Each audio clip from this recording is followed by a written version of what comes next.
Hello friends, welcome to the cine Guruji channel. और आज मैं आप लोग के लिए दिसंबर 2021 में रिलीज हुई एक Hollywood movie Spiderman No Way home का बिहाइंड द सीन्स वीडियो लेकर के आया हूं। इसका जो टोटल बजट था वो था $200 मिलियन का, लेकिन इसकी अब तक की जो कमाई हुई है वह है $1.538 बिलियन। और इसी के साथ यह 8th हाईएस्ट ग्रॉसिंग मूवी बन चुकी है। Maybe in coming days ये नंबर 1 पर भी आ सकती है। Thanks to Sony Pictures Releasing and Marvel Studios, मैं स्पाइडरमैन नो वे होम के इस बिहाइंड द सीन को आपके साथ हिंदी में शेयर कर पा रहा हूँ। फिल्म की शुरुआत होती स्पाइडरमैन की आइडेंटिटी रिवील होने से। कमिंग में मिस्टीरियो ने बता दिया होता है पीटर पार्कर ही स्पाइडरमैन है और लोग स्पाइडरमैन को एनिमी कहने लग जाते हैं। कुछ लोगों ने एमजे को घेर लिया होता है, जिस वजह से स्पाइडरमैन एमजे को लेकर एक ऊंचे से ब्रिज पर चला जाता है, लेकिन वहां पर भी कुछ हेलीकॉप्टर्स आ जाते हैं, जिस वजह से स्पाइडरमैन नीचे की तरफ जंप करता है और यह उसी का बीटीएस है। लेकिन फिल्म में आपको यह सीन कुछ इस तरह से दिखाई देगा जंप करते हुए। यह फिल्म एमसीयू यानी मार्वल सिनेमैटिक यूनिवर्स की 27वीं फिल्म है, जिसमें मेल लीड हैं टॉम हॉलैंड जो कि पीटर पार्कर का किरदार कर रहे हैं एंड फीमेल लीड हैं जेंडाया जो कि एमजे का किरदार कर रही हैं। इस सीन को वेस्ट 33rd स्ट्रीट के पास में रिकॉर्ड किया गया था, लेकिन फिल्म में ये सीन आपको क्वींस के एक रेस्टोरेंट के सामने का दिखाई देगा। पब्लिक एनिमी होने की वजह से पीटर पार्कर की पूरी फैमिली को पकड़ लिया जाता है FBI के द्वारा, और वहां से छूटने के बाद में वह एमजे से फोन पर बात करता है। या उसी का बिहाइंड द सीन है। भले ही FBI ने उसे छोड़ दिया होता है, लेकिन पब्लिक अभी भी उसे डेविल कहती है और एनिमी ही मानती है। जब पीटर अपने स्कूल जाता है तब काफी लोग उसका विरोध कर रहे होते हैं और यह उसी का सीन है। यहाँ आप देख सकते हैं किस तरह से इस सीन को रिकॉर्ड किया जा रहा है। इस फिल्म की शूटिंग के लिए Frederick Douglass college and Franklin केलिन एजुकेशनल कैंपस को यूज किया गया है। होमकमिंग की शूटिंग यहाँ पहले की जा चुकी थी, इस वजह से इस फिल्म के लिए स्पेशल परमिशन मिल गई थी। जब आप फिल्म देख रहे होंगे तो वहाँ पर जो मिड टाउन स्कूल दिखाया गया है उसका जो एक्सटीरियर है वो फ्रैंकलिन केलिन स्कूल का है। FBI से छूटकर पीटर एंड उसकी आंट हैप्पी के सेफ हाउस में चले गए होते हैं और वहीं पर MIT का एक लेटर मिलता है उसको, जहां पर स्पाइडरमैन की कंट्रोवर्सी की वजह से इन तीनों को ही MIT में एडमिशन नहीं मिल पाता है। पीटर इसके लिए खुद को जिम्मेदार मानता है। पीटर सब कुछ सुधारने के लिए डॉक्टर स्ट्रेंज के पास जाता है और वहाँ पर जो बर्फ जमी हुई दिखाई गई है उसे स्प्रे फॉर्म की मदद से जमाया गया था। और यहाँ पर डॉक्टर स्ट्रेंज पीटर पार्कर के कहने पर एक मंत्र पढ़ते हैं जिससे कि हर कोई भूल जाता कि स्पाइडरमैन कौन है। यहाँ पर खड़े होकर डॉक्टर स्ट्रेंज इस मंत्र को पढ़ रहे होते हैं। चारों तरफ से लाइट्स लगाई गई थी राउंड राउंड करके, जो कि बराबर जल रही थी एक के बाद एक में करके। और जब आप फिल्म देख रहे होंगे तब वहाँ पर इस सीन को कुछ इस तरह से दिखाया गया है और ये सारा कुछ एडिटिंग का कमाल है। मूवी में जब आप देख रहे होंगे तो जो लाइट्स पड़ रही हैं साइड साइड से, वो उन्हीं लाइट्स का कमाल है जो डॉक्टर स्ट्रेंज के चारों तरफ रखी गई थी और एक के बाद एक करके जल रही थी, जिससे जो लाइटिंग इफेक्ट आया है वह वाकई बहुत ही अमेजिंग है। और सारा कुछ VFX CGI एंड एडिटिंग का कमाल है यहाँ पर।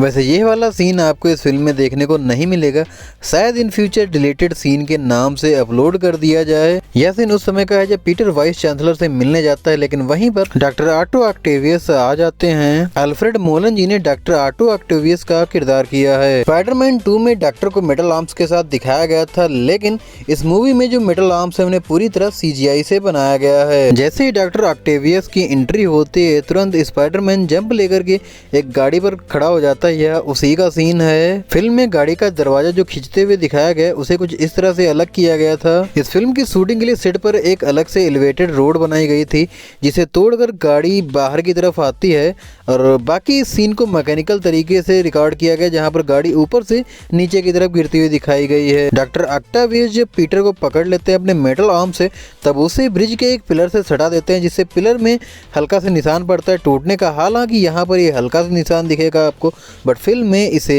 अच्छा खासा ब्रोकन दिखाया गया है। और इसके बाद यहाँ पर एंट्री होती है ग्रीन गॉब्लिन यानी कि विलेम डफो की। फिल्म के अंदर ग्रीन गॉब्लिन के हैंड ग्रेनेड का जो विस्फोट है उसे इसी फिल्म के सेट पर रिकॉर्ड किया गया था, जहाँ पर एक कंट्रोल्ड विस्फोट किया गया था। लेकिन जब आप फिल्म देख रहे होंगे तब यह विस्फोट आपको बिल्कुल रियल लगता है। इसके तुरंत बाद डॉक्टर स्ट्रेंज डॉक्टर ऑक्टावियस को अपने सैंक्टोरम में बने हुए तहखाने में बंद कर देते हैं और यहाँ पर doctor Strange doctor Octavius and Peter की अच्छी खासी बहस भी हो जाती है। और अभी ये तीनों ही लोग अपने द्वारा दिए गए टेक को देख रहे हैं कैसा आया है शॉट। इसके बाद पीटर एमजे और नेल लीड्स को डॉक्टर स्ट्रेंज के तहखाने में ले आता है अपने साथ ही, ताकि वह तीनों ही मिलकर के बाहरी यूनिवर्स से आए हुए मॉन्स्टर्स को ला करके यहाँ पर रख सकें। और फिर डॉक्टर ऑटो ऑक्टेवियस जब इन तीनों को अपना नाम डॉक्टर ऑटो ऑक्टेवियस बताते हैं तब ये तीनों ही हंसने लग जाते हैं, या इसी का बिहाइंड द सीन्स है। Dr. Otto Octavius. यह सीन उस समय का है जब नेल लीड्स कंप्यूटर की मदद से पता लगा लेता है कि इलेक्ट्रो कहाँ है, और उसके बाद में इलेक्ट्रो को भी ला करके इसी तहखाने में बंद कर दिया जाता है। लेकिन ग्रीन गॉब्लिन पीटर की आंट के पास पहुंच जाता है और यह उसी का बिहाइंड द सीन है। देखिए किस तरह से भागते हुए दिखाया गया है पीटर पार्कर को जब वो अपनी आंट को बचाने के लिए दौड़ रहा होता है।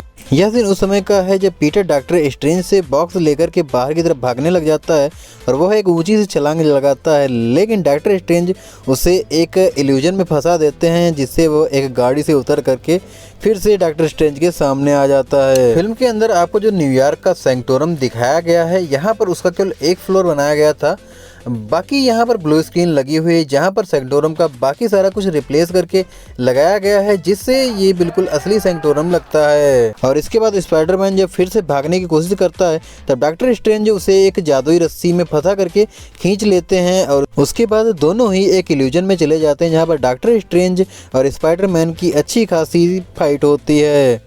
स्पाइडरमैन का जो कार जंप वाला सीन आपने देखा, that was not as easy as you think. हालांकि रोप्स बंधी हुई थी लेकिन फिर भी उसे इस सीन को करने के लिए कई बार प्रैक्टिस करनी पड़ी थी और इस प्रैक्टिस के बाद ही उस मूविंग कार पे जंप स्टंट सीन किया था। स्पाइडरमैन और ग्रीन गॉब्लिन का एक फाइट सीन है इस मूवी में जिसे हैप्पी के घर पे होती हुई फाइट में दिखाया गया है, जहां पर ग्रीन गॉब्लिन स्पाइडरमैन को तेजी से फ्लोर पर पटकता है और यह सीन बिल्कुल रियल है। इसे रियल में रिकॉर्ड किया गया था, कोई भी स्टंट मैन नहीं यूज किया गया था इस सीन के लिए। हालांकि हार्ड फर्श न होकर के सॉफ्ट मटेरियल था। और इसी फाइट के बाद में ग्रीन गॉब्लिन यहाँ पर अपना एक हैंड ग्रेनेड भी फेंक देता है जिसकी वजह से वहाँ पर एक विस्फोट होता है और उसमें पीटर की आंट की डेथ हो जाती है। इस फिल्म में अब तक आई स्पाइडरमैन फिल्म्स के सारे ही हीरोज और सारे ही विलन्स को दिखाया गया है और इसके क्लाइमैक्स में Tom Holland, Andrew Garfield and Tobey Maguire तीनों ही लोग मिलकर के उन सभी विलन्स से लड़ते हैं। इसके क्लाइमैक्स में पीटर पार्कर को स्टैचू ऑफ लिबर्टी के ऊपर बैठे हुए दिखाया गया है। हालांकि इससे स्टैचू ऑफ लिबर्टी का जो स्कूल है उसे सेट के अंदर ही तैयार किया गया था और ये सारा ही क्लाइमैक्स सेट पर ही रिकॉर्ड किया गया था, जहां पर कैप्टन अमेरिका की एक बड़ी सी शील्ड को भी गिरते हुए दिखाया गया है। इस फिल्म को डायरेक्ट किया है जॉन वाट्स ने और इसमें मल्टीवर्स कंसेप्ट भी दिखाया गया है। इस क्लाइमैक्स में ही डॉक्टर स्ट्रेंज एक मंत्र पढ़ते हैं जिससे पीटर पार्कर ही स्पाइडरमैन है, यह बात हर कोई भूल जाता है। आई होप यह वीडियो आपको पसंद आया होगा। अगर पसंद आया हो तो लाइक जरूर से कर देना और अगर कुछ भी बताना चाहते हो तो कमेंट बॉक्स में बताओ। और हाँ, अगर आपने अभी तक हमारे चैनल को सब्सक्राइब नहीं किया तो सब्सक्राइब करके बेल आइकन पर ऑल कर लो। हम मिलेंगे नेक्स्ट वीडियो में, तब तक के लिए थैंक्स फॉर वॉचिंग।